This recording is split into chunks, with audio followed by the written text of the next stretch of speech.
Irmãos, nós sabemos que todos nós, sem exceção, somos fracos, pecadores, e a realidade é que nós lidamos com isso todo dia, com a nossa própria miséria, com o nosso próprio pecado. Nós estamos em batalha, nesse processo de santificação, e fato é que muitas vezes nós caímos em tentação, e quando nós caímos, nós somos confrontados pelo Espírito que habita em nós, pela palavra do Senhor, muitas vezes por um irmão que nos ama, que nos considera, nos confronta em nosso pecado. Isso acontece, nós lidamos com essa experiência diariamente, comumente na nossa vida. O fato é que quando nós somos confrontados, ou pela palavra, o Espírito, ou algum amigo nosso, nós nos encontramos numa encruzilhada com duas decisões. Quando somos confrontados assim, nós podemos optar pelo arrependimento sincero ou por permanecer no pecado, por rebeldia, e então ter um coração assim, obstinado, um coração insistente no erro. Essas duas escolhas estão diante de nós quando nós pecamos e somos confrontados: arrependimento sincero ou a insistência no erro, um coração obstinado. O problema nasce na nossa vida quando o pecado é sempre bem-vindo no nosso ser. O tema desse sermão é quando não existe arrependimento. Eu quero mostrar para os irmãos que a palavra vai nos mostrar que a falta de arrependimento produz em nós um coração obstinado, um coração rebelde, um coração insistente no erro. Para isso, eu peço que os irmãos abram a palavra do Senhor, o livro do profeta Jeremias, no capítulo 5. Jeremias, capítulo 5, do 1 ao 19.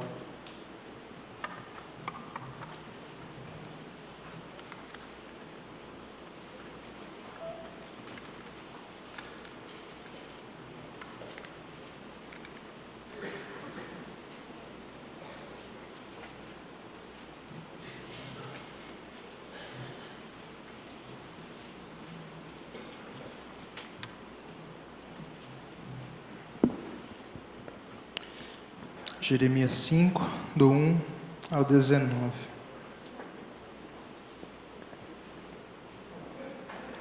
Diz assim a palavra de Deus: Dai volta às ruas de Jerusalém, vede agora, procurai saber, buscai pelas suas praças, a ver se achais alguém, se há um homem que pratique a justiça ou busque a verdade, e eu lhe perdoarei a ela. Embora digam, tão certo como vive o Senhor, certamente juram falso. Ah, Senhor, não é para a fidelidade que atentam os teus olhos? Tu os feristes e não lhes doeu, consumiste-os e não quiseram receber a disciplina, endureceram o rosto mais do que uma rocha, não quiseram voltar. Mas eu pensei, são apenas os pobres que são insensatos, pois não sabem o caminho do Senhor, o direito do seu Deus. Irei aos grandes e falarei com eles, porque eles sabem o caminho do Senhor, o direito do seu Deus. Mas estes, de comum acordo, quebraram o jugo e romperam as algemas. Por isso um leão do bosque os matará, um lobo do deserto os assolará, um leopardo estará à espreita das suas cidades, qualquer que sair delas será despedaçado, porque as suas transgressões se multiplicaram, multiplicaram-se as suas perfídias. Como vendo isso te perdoaria? Teus filhos me deixam a mim e juram pelos que não são deuses, depois de os ter fartado, adulteram e em casa de meretrizes se ajuntam em bandos, como garanhões bem fartos, correm de um lado para o outro, cada um rinchando a mulher do seu companheiro. Deixaria eu de castigar essas coisas, diz o Senhor, ou não me vingaria de nação como esta? Subi vós aos terraços da vinha, destruía, porém não de todo, tirai-lhe as gavinhas, porque não são do Senhor. porque perfidamente se houveram contra mim a casa de Israel e a casa de Judá, diz o Senhor. Negaram ao Senhor e disseram: não é Ele, e nenhum mal nos sobrevirá, não veremos espada nem fome. Até os profetas não passam de vento, porque a palavra não está com eles, as suas ameaças se cumprirão contra eles mesmos. Portanto, assim diz o Senhor, o Deus dos exércitos: visto que proferiram eles tais palavras, eis que converterei em fogo as minhas palavras na tua boca, e a este povo em lenha, e eles serão consumidos. Eis que trago sobre ti uma nação de longe, ó casa de Israel, diz o Senhor, nação robusta, nação antiga, nação cuja língua ignoras, e não entendes o que ela fala. A sua aljava é como uma sepultura aberta, todos os seus homens são valentes, comerão a tua cega e o teu pão, e os teus filhos e as tuas filhas. Comerão as tuas ovelhas e o teu gado, comerão a tua vide e tua figueira, e com a espada derribarão as tuas cidades fortificadas em que confias. Contudo, ainda naqueles dias, diz o Senhor, não vos destruirei de todo.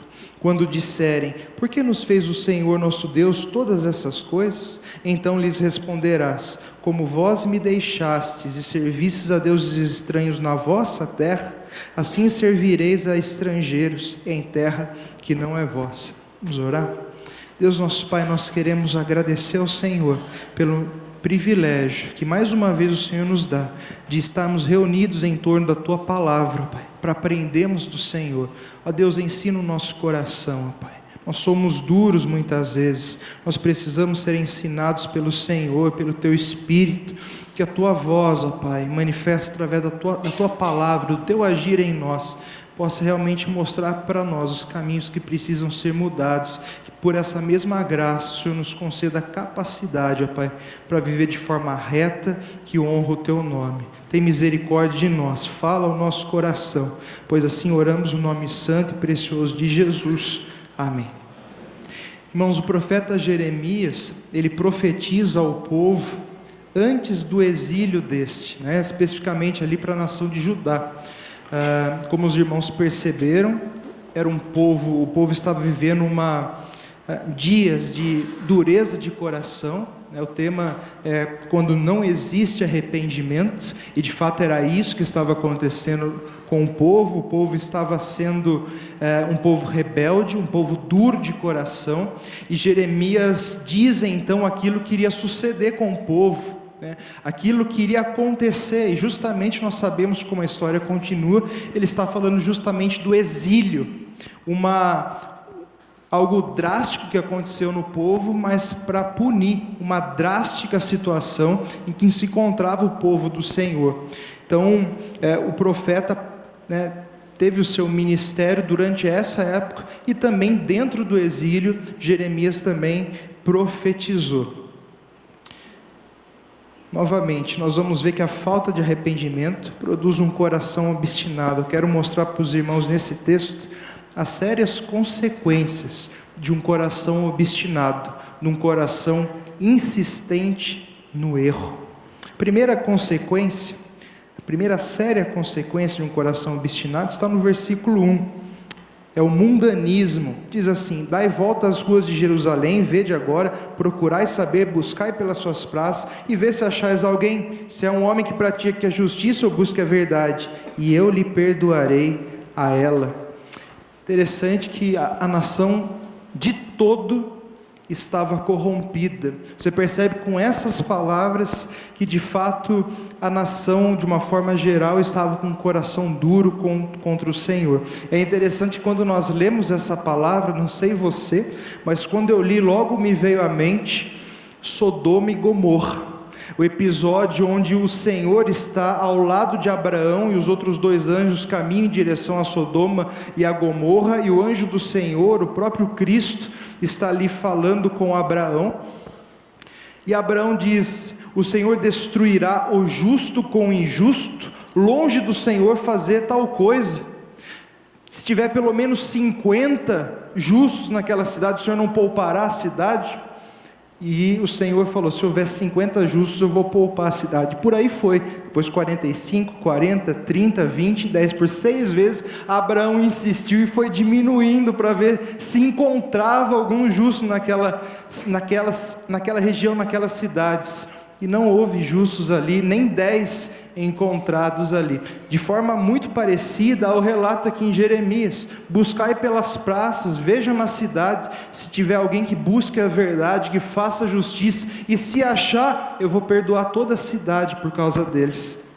Veja que o autor compara a situação do povo de Deus com aquela pior cidade, que era referência de mundanismo, que era referência de um povo pagão, de um povo obstinado, de um povo que não queria saber do Senhor. Israel é colocado aqui ao lado de Sodoma e Gomorra. Na mesma situação, aquela cidade, o povo de Deus se encontrava. Eles estavam duros de coração, não queriam o Senhor, não queriam ouvir a voz do Senhor, estavam obstinados, eles estavam tomando a forma do mundo, eles estavam praticando a injustiça e apoiando a mentira. Não há quem busque a justiça ou quem busque a verdade.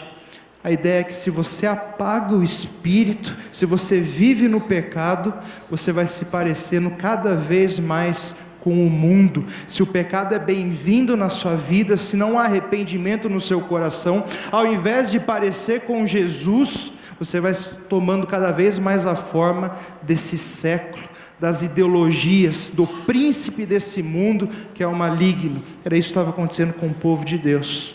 Eles estavam virando um povo mundano, conformado com esse século. Mas a segunda consequência séria da obstinação é o versículo 2: embora digam, tão certo como vive o Senhor, certamente juram falso.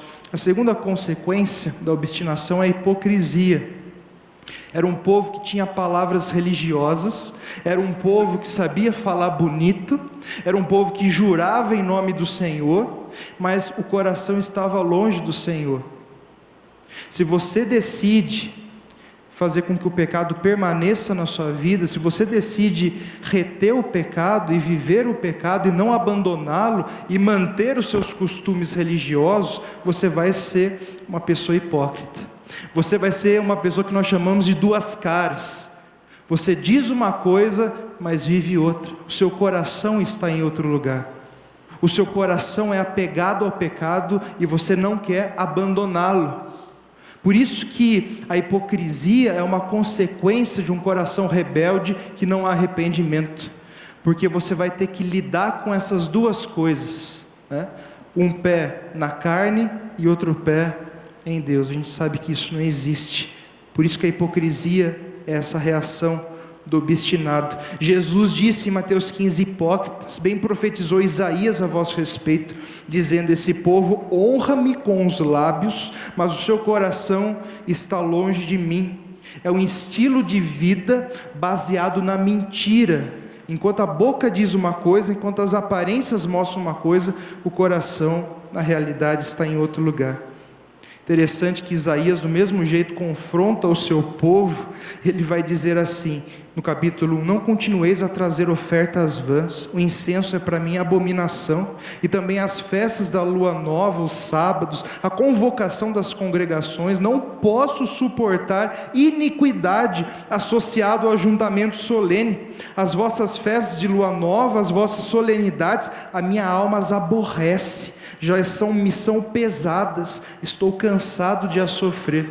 Veja o que Deus fala através de Isaías, condenando a hipocrisia do povo. Vocês vêm oferecer culto a mim, solenidade a mim, vocês vêm praticar os atos religiosos enquanto estão envoltos no pecado. Olha, eu estou cansado de sofrer o culto que vocês me prestam. É isso que Deus está falando. Eu estou cansado de sofrer o culto de vocês. Veja como é pesada essa palavra, dirigida a um povo que estava vivendo uma situação de hipocrisia. Era muito bonito as suas solenidades, as suas palavras, mas o coração estava gelado, longe do Senhor. E Deus fala: eu não aceito nada que vem de vocês. Vocês deveriam limpar as mãos de sangue. se arrepender dos vossos pecados. Quando vocês multiplicam as suas orações, eu tapo os meus ouvidos. O texto vai continuar dizendo, porque a boca diz uma coisa, mas o coração estava no pecado, e do pecado não queria abrir mão. Por isso que a hipocrisia é uma consequência séria da obstinação. Mas a terceira consequência da obstinação está no versículo 3, que diz: Ah, Senhor, não é para a fidelidade que atentam os teus olhos? Tu os feriste e não lhes doeu, consumiste-os e não quiseram receber a disciplina, endureceram o rosto mais do que uma rocha e não quiseram voltar. A terceira consequência é uma contínua rebeldia. Veja que Jeremias fala, os seus olhos não atentam para a fidelidade. O que é fidelidade senão um coração reto, que genuinamente busca a glória de Deus naquilo que faz, naquilo que fala e naquilo que pensa? Isso é fidelidade, quando o nosso coração está alinhado à vontade de Deus, quando as nossas intenções, o propósito da nossa vida é em tudo manifestar a glória do nosso Criador. E o Jeremias disse, não é para a fidelidade que os teus olhos atentam ao Senhor, né? O Senhor que sonda o nosso coração, penetra nos nossos pensamentos, mas esse povo, como diz o próprio profeta, o Senhor feriu esse povo, mas ele continuou no seu pecado.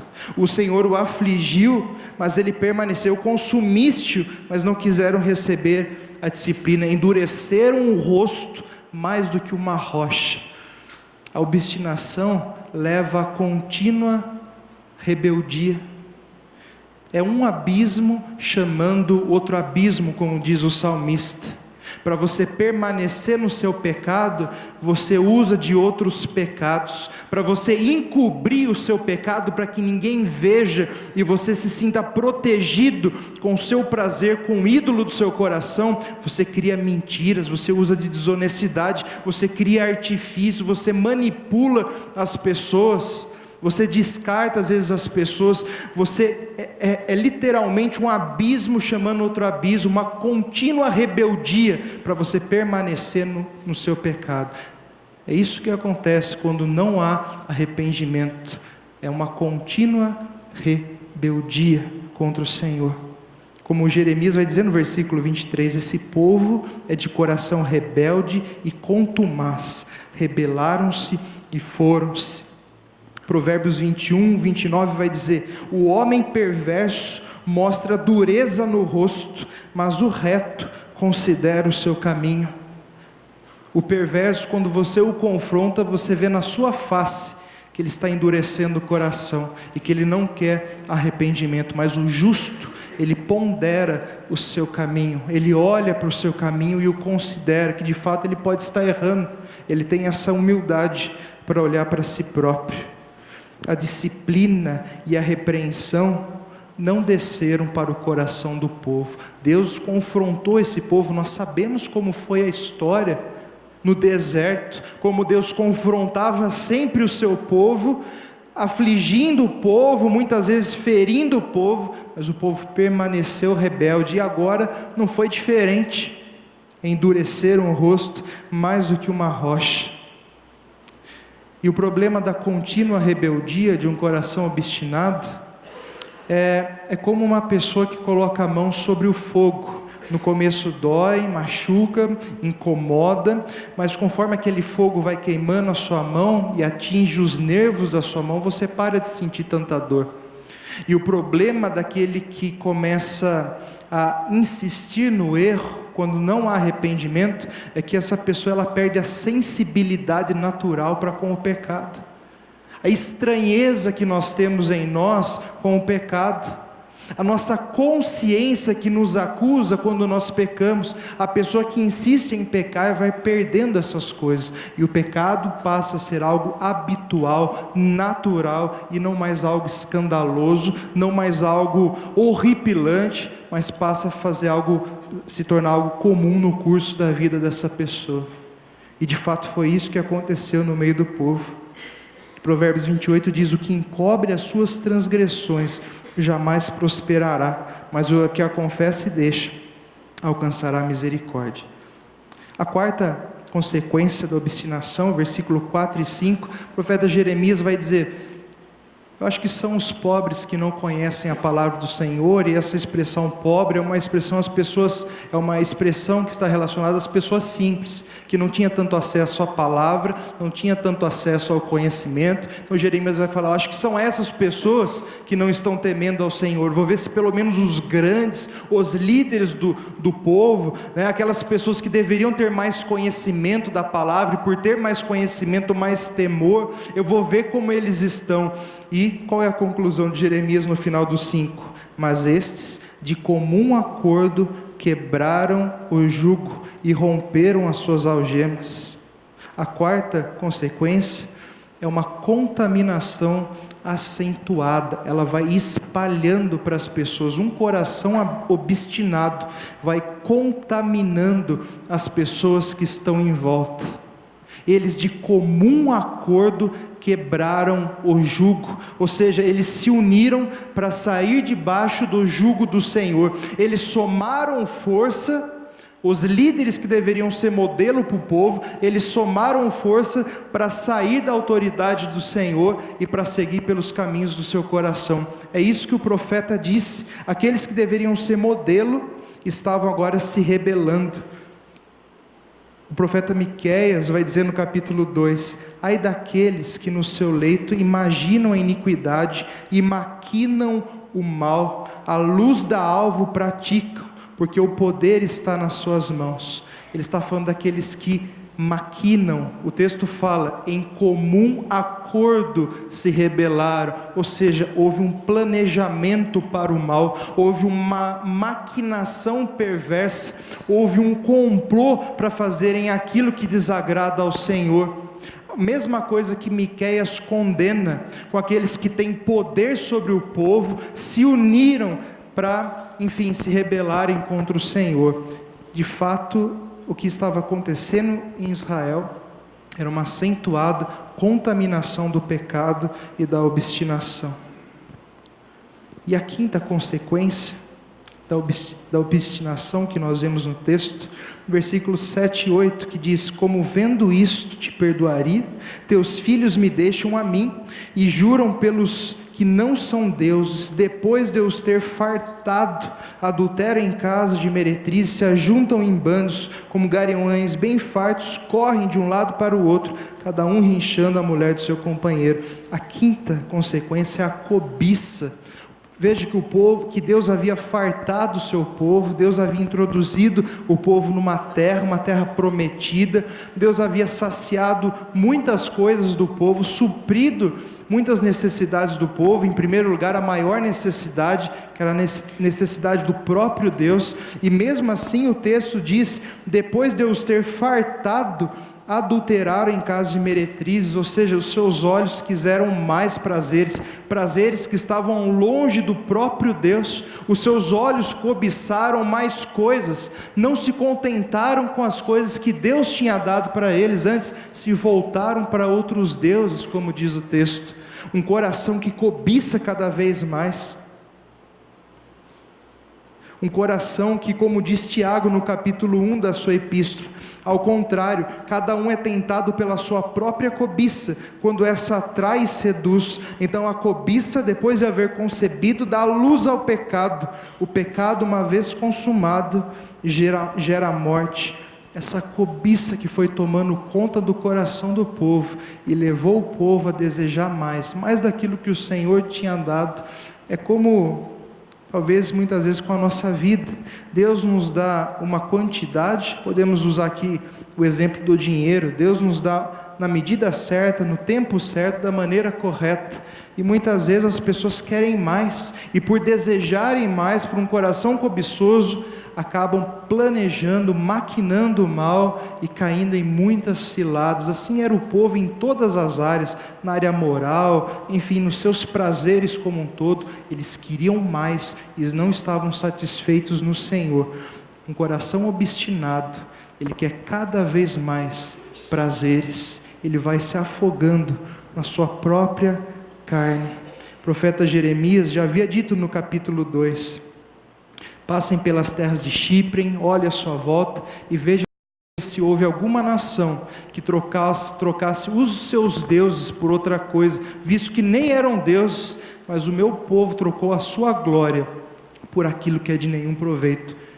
Horrorizai-vos, ficai estupefatos, porque 2 males cometeu o meu povo: a mim me deixaram o manancial de águas vivas e cavaram para si mesmos cisternas rotas que não retêm água. Deixaram o manancial de águas vivas e cavaram para si mesmos poços rachados que não retêm água, por causa de um coração cobiçoso, apegado no próprio pecado. A 6ª consequência da obstinação, no versículo 12, diz assim: negaram ao Senhor e disseram, não é Ele, e nem o mal nos sobrevirá, não veremos espada nem fome. A 6ª consequência é a sensação de impunidade. Quem vive no pecado, quem não tem arrependimento, pensa que nunca vai ser descoberto, pensa que nunca vai sofrer a pena daquilo que está fazendo e que tudo lhe vai bem. A sensação de impunidade estava com o povo. Eles negavam o Senhor e diziam, não virá sobre nós espada nem fome. Por que o povo diz isso? Porque Deus havia prometido como uma aliança condicional, que no dia que o povo se rebelasse, Deus traria exílio, traria guerra e traria fome sobre o povo. E o povo, negando ao Senhor, disse, essas coisas não vão acontecer não, os profetas estão pregando essas coisas, mas essas coisas não vão vir sobre nós, ou seja, nós vamos permanecer no nosso pecado e nós não seremos atingidos pelo Senhor. Essa falsa segurança que o pecado estava dando àquelas pessoas. Talvez eles pensavam, nós estamos vivendo há tanto tempo no pecado e nada de mal nos sobreveio, quer dizer que o Senhor nem se importa muito, o Senhor nem liga muito. Usaram a paciência, a misericórdia do Senhor como desculpa para permanecerem nos próprios pecados. Provérbios no capítulo 6 vai dizer, tomará alguém fogo no seio sem que as suas vestes se incendeiem? Ou andará alguém sobre brasa sem que queimem os seus pés? Assim será o que se achegar à mulher do seu próximo, não ficará sem castigo todo aquele que a tocar. É uma área que o Senhor está dizendo, não ficará sem castigo quem se envolver com a mulher do seu próximo. Interessante que sobre esse assunto, tanto em Hebreus nós encontramos a mesma coisa, quando no capítulo 13 ele fala, digno de honra entre todos seja o matrimônio, bem como o leito sem mácula, porque Deus julgará os impuros e os adúlteros. 1 Tessalonicenses 4, Paulo vai dizer, porque como nós já avisamos e testificamos que contra todas essas coisas Deus é o vingador. Ele estava falando justamente sobre pureza moral. Veja que como todos esses textos falam que sobre a imoralidade sexual, Deus é o vingador. Apesar das pessoas pensarem que sairão impunes, que talvez nunca serão descobertas, é impossível escapar daquele que sonda o coração, daquele que sonda os pensamentos, para dar a cada um segundo a paga das suas próprias ações. Pessoas que passam por um incêndio e pensam que não vão sair nem cheirando fumaça. De Deus não se zomba, aquilo que o homem semear, também ceifará. Hebreus 10 vai dizer, ora, nós conhecemos aquele que disse, a mim pertence a vingança, eu retribuirei, e outra vez o Senhor julgará o seu povo. Horrível coisa é cair nas mãos do Deus vivo. E 7ª e última consequência de um coração obstinado, severo e iminente juízo. Apesar do povo pensar que ele sairia ileso, impune de uma vida de pecado, de ter paz com o pecado na sua vida, o texto está recheado de juízo do Senhor. Versículo 6, quando fala do leão, do leopardo que vai emboscar o povo quando ele sair da cidade, juízo iminente. Versículo 7, 9 ou 29, que falam praticamente a mesma coisa. Como vendo isso te perdoaria? Deixaria de castigar essas coisas, diz o Senhor, ou não me vingaria com nação como essa? No 29 a mesma coisa, não castigaria eu essas coisas, diz o Senhor, não me vingaria eu de nação como esta? Ou seja, a ideia de como vendo eu não perdoaria, é a ideia de como que eu vou deixar essas coisas sem castigo, como eu vou deixar tudo isso passar em branco. Em outras palavras, eu que sou o justo Senhor, como não vou punir o pecador? Como vou deixar esses pecados impunes? Interessante que Abacuque vai dizer no capítulo 1 sobre o Senhor: tu és tão puro de olhos que não podes ver o mal e a opressão não podes contemplar. O Senhor, que é tão puro de olhos, Ele age contra o mal, Ele pune o mal. Hebreus 12 vai falar dessa punição para com seus filhos, porque o Senhor corrige a quem ama e açoita todo filho que recebe. É para a disciplina que perseverais. Deus vos trata como filhos, pois que filho há que o pai não corrige? Deus ama tanto os seus filhos, que não pode ver pecado na vida dos seus filhos. Ele precisa açoitá-los, Ele precisa discipliná-los. Quem ama o seu filho cedo o disciplina, Provérbios fala. Da mesma forma o autor de Hebreus fala: Deus açoita todo filho que recebe. Como eu deixaria essas coisas passarem sem punição, sem castigo, diz o Senhor. Um juiz justo precisa punir o mal, precisa disciplinar o mal.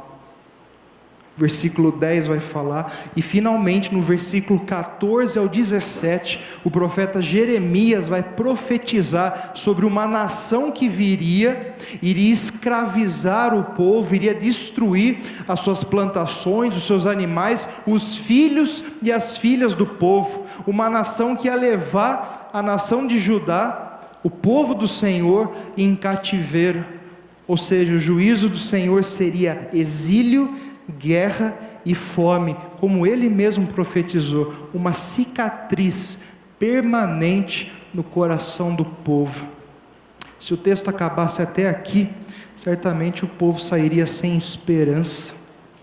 Mas ainda há o versículo 18 e 19 que diz: contudo, ainda naqueles dias, diz o Senhor, não vos destruirei de todo. Contudo, não vos destruirei de todo.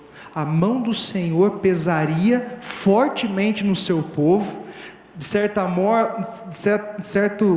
feita, até prefigura, até há uma relação com esse exílio, em menor escala, mas com o dilúvio, que veio, exterminou, mas Deus poupou ali o remanescente, Noé e sua família. Vai vir o exílio sobre o povo, vai devastar o povo, mas Deus não vai destruir totalmente a nação. Vai separar alguns do seu povo, para que através desses remanescentes, Ele desse continuidade à sua nação. E graças a Deus por isso, porque pela misericórdia de Deus, pelos remanescentes é que veio o Senhor Jesus, para morrer na cruz e para perdoar os nossos pecados. Então, ao mesmo tempo que nós vemos a justiça e o juízo de Deus sobre a vida do seu povo, nós vemos ao mesmo tempo misericórdia e graça. E isso se tornaria um marco na vida do povo. Versículo 19, o último versículo diz: quando disserem, ou seja, quando lá na frente perguntarem: por que nos fez o Senhor nosso Deus todas essas coisas? Então lhes responderás: como vós me deixastes e servistes a deuses estranhos na vossa terra, assim servireis a estrangeiros em terra que não é vossa. Isso seria um marco, uma cicatriz na vida do povo, para lembrar que não devemos brincar com o Senhor.